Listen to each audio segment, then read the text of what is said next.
Formuła rozgrywania mistrzostw i srebrny medal Natalii oznaczają, że właśnie uzyskała prawo do gry w przyszłorocznym meczu o tytuł mistrzyni świata.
Grudzień 2015 roku.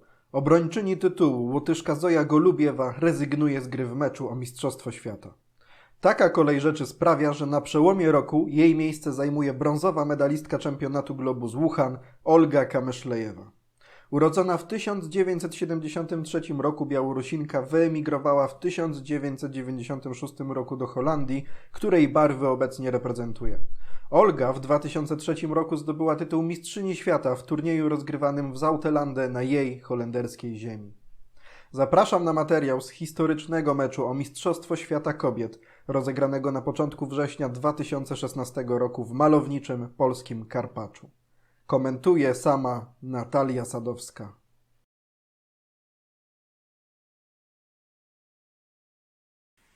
Cześć wszystkim, witam na najlepszym kanale warcaowym w Polsce, niedługo i na świecie. Damian prosił mnie o kilka komentarzy odnośnie mojego pierwszego meczu z Olgą Kamyszlejewą i może zacznę od samych przygotowań, które trwały dość długo, na pewno około 6 miesięcy. Wspominam ten czas dość ciężko, pamiętam, że trener cisnął mnie i musiałam naprawdę wyrzec się wielu rzeczy, żeby osiągnąć to, co osiągnęłam. Ale też wspominam ten czas jako duży krok w mojej karierze, bo pamiętam, że rok 2016 był też takim rokiem przełomowym, gdzie faktycznie grałam bardzo dobre turnieje jeszcze przed samym meczem, nie przegrywając z arcymistrzami. I myślę, że dzięki meczowi zrobiłam też ogromny po prostu krok w swojej karierze i po prostu w swoim poziomie gry. Przejdę teraz już do konkretniejszej analizy. Pierwsza partia. No i tak naprawdę partia była taka solidna, ale trudno powiedzieć, żeby coś szczególnego się działo, aż do momentu 41 ruchu, gdzie Kamyszlejewa popełnia błąd. Myślę, że to był taki moment partii, że obie byłyśmy gotowe na remis tak naprawdę. Pozycja była zupełnie równa. Jest 40 ruch i nagle w 41 ona popełnia duży błąd, bo grając 32-28 zmusza mnie do zrobienia nie 1 za 2, po czym ona też robi 1 za 2. Zostaje na planszy po 5 pionów, ale jej skrzydło po pierwsze jest słabiutkie, po drugie przejmuje inicjatywę w centrum I żeby zrobić nawet takie 5-5, ona jeszcze musi się bardzo natrudzić. I chyba sobie nie zdawała sprawy, że można w ogóle przegrać 5-5. Przecież przed chwilą pozycja była równa. 10 ruchów później widać już dużą przewagę czarnych. Zajęłam wszystkie centralne pola, a ona jest bardzo daleko, bez szans na przeryw. I myślę, że tutaj już nie było ratunku. Pamiętam do tej pory, jak robiłam te ostatnie ruchy w pierwszej partii, ruchy, które już było wiadome, że prowadzą do wygrania tej partii. I wiem, że ręce się trzęsły, bo wiedziałam, co to oznacza, że pierwszą partię wygrywam i że już mecz pomału się przechyla w moją stronę. Druga partia to partia klasyczna. Była rozegrana dobrze z obu stron, były ciekawe warianty, ciekawe do analizy, ale przez całą partię praktycznie był czysty remis i ciężko mówić w ogóle o jakiejkolwiek przewadze z obu stron. Myślę, że trzeba wspomnieć też o różnicy pomiędzy meczem a turniejem. Będę się opierała na swoim, nie wiem czy małym, czy dużym doświadczeniu, ale różnica jest przede wszystkim taka, że grając w turnieju, jeśli przegrywamy, na drugi dzień wiemy, że dostaniemy taką zawodniczkę bądź taką i zawsze gdzieś szukamy tej szansy, widzimy, że możemy się odegrać. W meczu jesteśmy tylko dwie. Jest więc system zero-jedynkowy, albo ona, albo ja. Jeżeli przegrywam partię, wiem, że na drugi dzień znowu muszę z nią grać, znowu muszę się z nią zmierzyć, no i ze swoją psychiką. Dlatego też śmiem twierdzić, że mecz jest trudniejszy i trzeba mieć na pewno silną głowę, silną psychikę i przygotowanie psychologiczne powinno iść na tym samym poziomie, co przygotowanie warcabowe, treningi i tak dalej, bo jednak oceniałabym to jako 50-50, idzie to w parze. No i dochodzimy do partii numer 3, która była pewnie tą najważniejszą partią meczu. Początek jakby nic się nie działo, chociaż pamiętam, że w debiucie ją zaskoczyłam, zagrałam troszkę inaczej niż ona się spodziewała i było to po niej widać i po jej ruchach. Pierwsze 20 ruchów powiedzmy, że jeszcze pozycja była równa, gdy właśnie w ruchu 19 rozbiła się 2-2 na bandę. Wtedy troszkę już inicjatywa przechyliła się w moją stronę. W ruchu 21, będąc dokładniejszy, powinnam zagrać 19-23 zamiast 5-10, bo w tym momencie pozwoliłam jej jeszcze rozbić się, czego nie wykorzystała.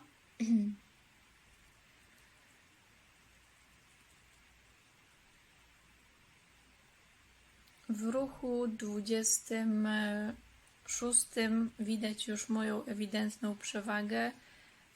Widać, że napieram w centrum. No i od tego momentu można powiedzieć, że właśnie od ruchu 26 zaczęłam coraz mocniej na nią napierać i przejmować całą inicjatywę w centrum. Myślę, że pomimo jakichś małych uwag ta partia jest naprawdę rozegrana z mojej strony na fajnym poziomie. Jest to przykład tego, jak grać w centrum, jak niszczyć przeciwnika powoli, zdobywać przestrzeń, zdobywać tempa, no i przyczepiać się do jego słabych punktów, czyli do pionów bandowych i wykorzystywać właśnie przestrzeń, jaką pozwoliła mi zająć Olga w centrum. Były jeszcze oczywiście w tej partii jakieś warianty remisowe z jej strony, ale wymagały one bardzo dużej precyzji i na pewno dużych kalkulacji, dużego nakładu czasu, a wiadomo, że taki mecz jednak jest i stresujący i nie wszystkie rozwiązania przychodzą tak łatwo do głowy.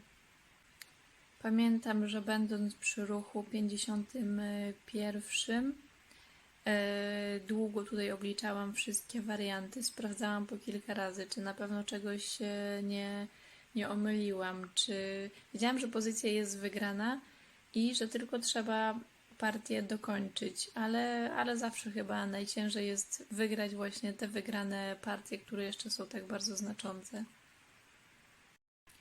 Trzecia partia zakończyła się zwycięstwem dla mnie. Oczywiście byłam szczęśliwa, ale nie tak, żeby być już pewna zwycięstwa w meczu. Nie miałam tak do samego końca. Nie chciałam też rozmawiać z ludźmi na ten temat. Nie chciałam, żeby ktoś wystawił jakieś komentarze typu już jest po meczu, wygrałaś już 2 partie, więc już spokojnie. Naprawdę nie jest tak. Dopiero zrozumiałam, że wygrałam mecz, jak faktycznie doszło do ostatniej partii i wynik mówił o tym, że jestem mistrzynią świata. Czwarta partia to również przykład partii klasycznej. Praktycznie cały czas toczyła się ona na równych torach, chociaż pod koniec już ja musiałam szukać remisu i gdzieś tam ta inicjatywa jednak trafiła w jej stronę. Co ciekawe, była to partia po mojej wcześniejszej wygranej i mój trener uważa, że zawsze po wygranej gra się kolejną partię troszkę gorzej i zawsze uczulał mnie, żeby być bardzo uważnym i grać dobrze kolejną partię. Zawsze stawiałam psychologię w warcabach i myślę, że w każdym sporcie to tak działa na wysokim szczeblu i uważam, że najważniejsze partie zawsze trzeba wygrać najpierw w swojej głowie, dopiero potem przekładać to na planszę. Z Kamyszlejewą miałam statystyki słabe przed meczem, bo wydaje mi się, że nie wygrałam z nią żadnej partii do meczu. Dlatego też ważne było to, żebym nie rozpamiętywała tego, że przegrałam z nią pierwszą partię w Chinach i w ogóle, że przegrywałam z nią partię. Musiałam zresetować się, całkiem oczyścić umysł i po prostu przygotowywać się pod nią i nie patrzeć, co było za mną.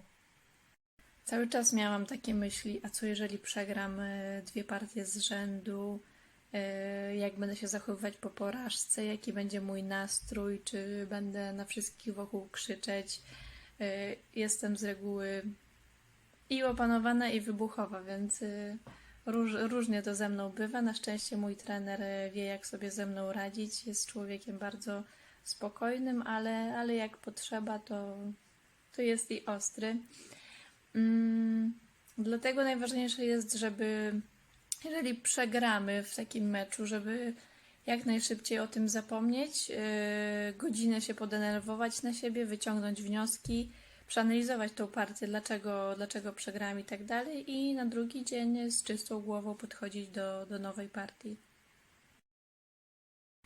6. partia była najtrudniejszą partią meczu i też najgorzej przeze mnie rozegrana. Być może już troszkę się rozluźniłam, już poczułam, że to koniec meczu, ale popełniłam dużo błędów w tej partii i zresztą partia sama w sobie była przegrana, ale na szczęście uratowałam.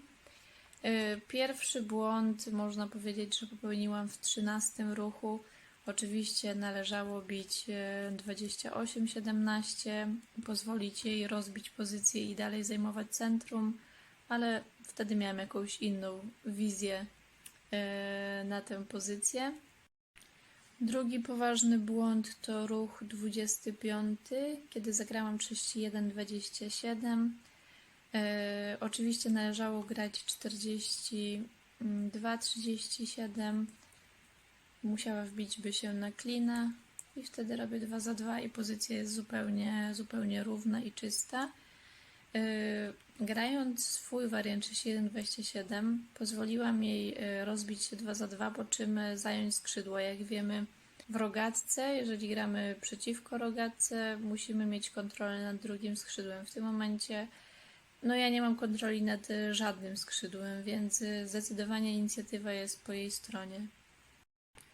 W 30 ruchu również podjęłam złą decyzję. Należało zgadzać się na rozbicie pozycji 2 za 2, czyli wybić się 37-31, 1 za 1 i pozwolić jej rozbić pozycję.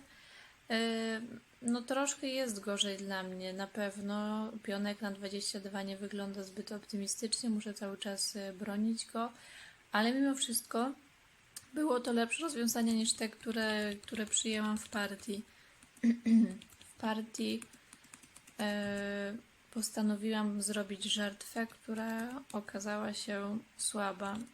Nie wzięłam może pod uwagę tego, że od razu odda mi 28-32 i nie widziałam, że będę miała po prostu tak gołe skrzydło. Mimo że komputer tutaj nie pokazuje jakiejś wielkiej przewagi czarnym, to proszę mi wierzyć, że naprawdę ciężko jest tutaj wyrównać pozycję białych. Na moje szczęście w ruchu 39 myli się też Olga. Powinna była zagrać 13-18, jeżeli chciała trzymać napięcie i kontynuować swoją przewagę. Natomiast wybijając się 21-27 dała mi troszkę oddechu, troszkę swobody. Skrzydło moje długie stało się nieco silniejsze, bo też osłabiła swoje skrzydło. No i tutaj już widziałam, że tej partii nie powinnam przegrać. Pozycja była oczywiście gorsza do samego końca, ale ja często lubię żartować, że lubię sobie sama robić problemy, żeby było co rozwiązywać. No i rozwiązałam.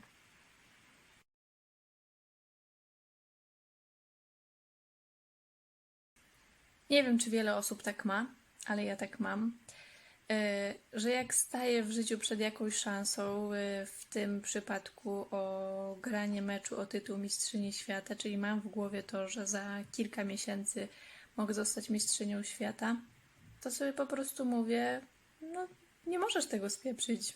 To już teraz jest za późno. Dostałeś taką szansę, więc trzeba pracować i tyle. I sama siebie troszkę kopię po tyłku i myślę, że tak trzeba, że to są jakieś oznaki ambicji. I tak, głównie ten sukces na pewno zawdzięczam sobie i takiej samomotywacji, no i mojemu trenerowi oczywiście.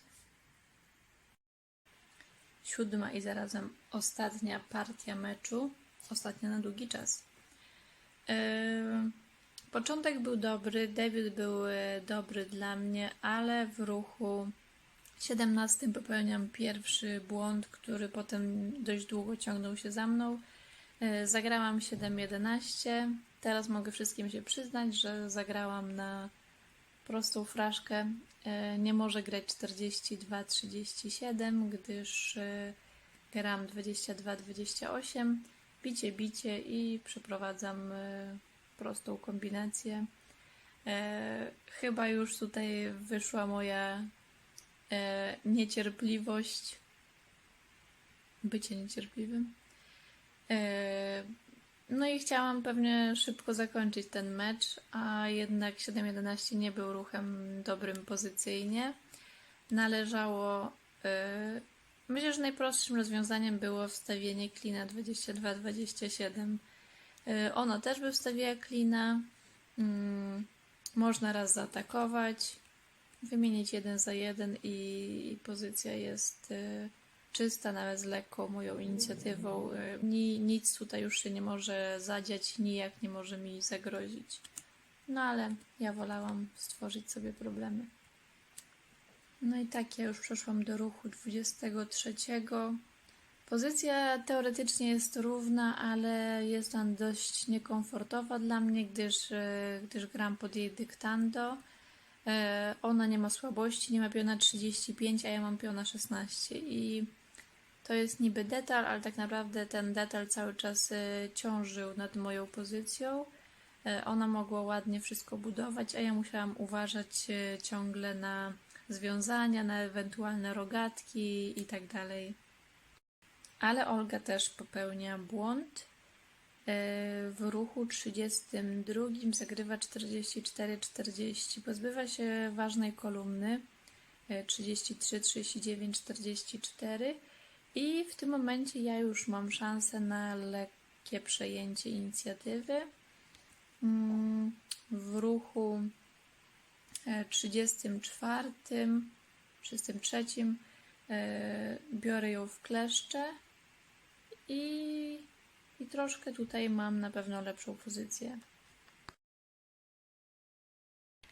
W ruchu 41 Olga popełnia bardzo poważny błąd, który zresztą też jest przegranym ruchem.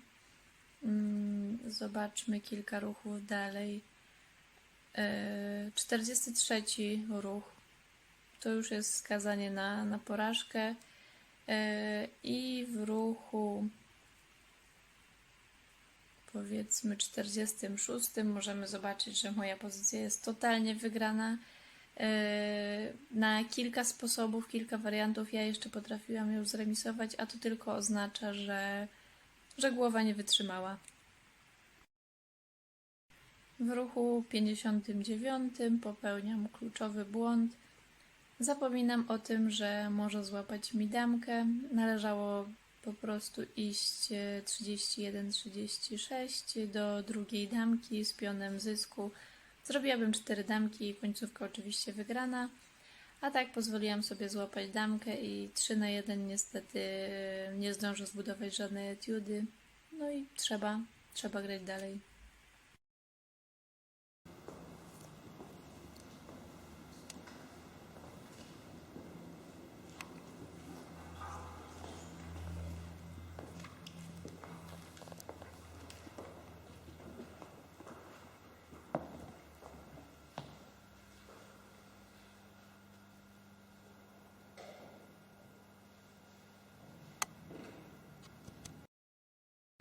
Jako że nie wygrałam 7 partii na długi czas, przyszło nam jeszcze grać dogrywkę w Rapid.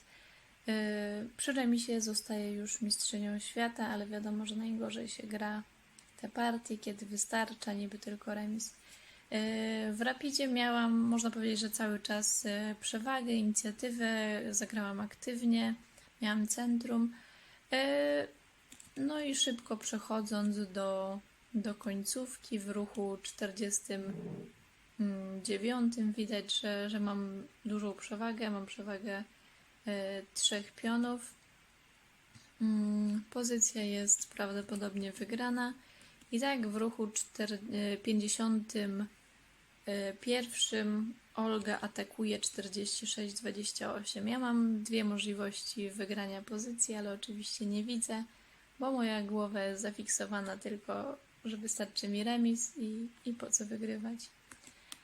Ale no pamiętam, że już jak zobaczyłam remis, to w sumie nic więcej mnie nie interesowało, bo wiedziałam, że tak czy siak jestem mistrzynią świata.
właśnie w ten sposób po raz pierwszy w historii Polska miała swój mistrzowski tytuł. Polka zdobyła tytuł Mistrzyni Świata. W imieniu wszystkich polskich warcabistów, w imieniu wszystkich Polaków, Natalio, panie trenerze, dziękujemy.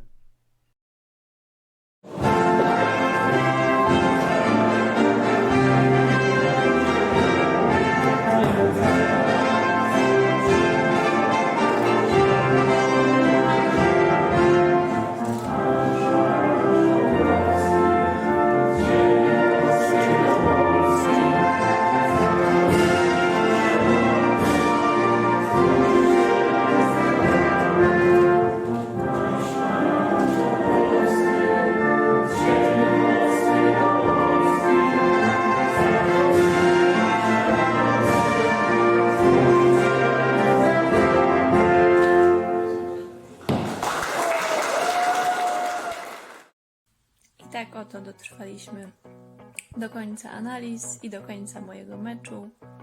I uwaga, zostałam mistrzynią świata! Yeah!